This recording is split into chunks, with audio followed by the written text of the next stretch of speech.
नेपाल और चीन मिलकर माउंट एवरेस्ट के बारे में जल्द ही एक बड़ी घोषणा कर सकते हैं। यह घोषणा विश्व की सबसे ऊंची पर्वत चोटी माउंट एवरेस्ट की नई ऊंचाई को लेकर होने वाली है।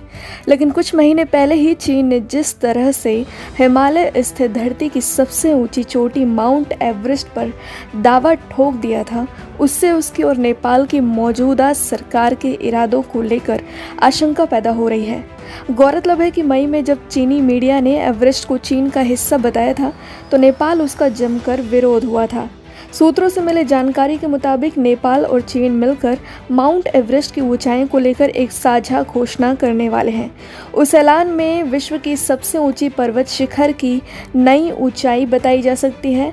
दरअसल नेपाल ने चीन के साथ इस संबंध में एक मेमोरेंडम ऑफ अंडरस्टैंडिंग पर हस्ताक्षर कर रखा है, जिसके मुताबिक माउंट झुमुलांगमा सागरमाथा की ऊंचाई को चीन के प्राकृतिक संसाधन मंत्रालय और नेपाल की भूमि प्रबंधन, सहकारिता और गरीबी उन्मूलन मंत्रालय के बीच में साझा करने की बात कही गई है।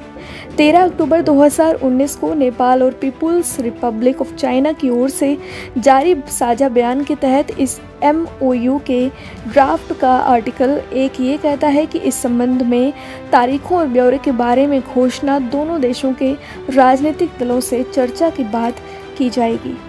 दोनों देशों के बीच में इसके लिए जो ड्राफ्ट बनाया गया है उसमें साझा मानचित्र का तो जिक्र है, लेकिन संयुक्त रूप से माप करना इसका हिस्सा नहीं है।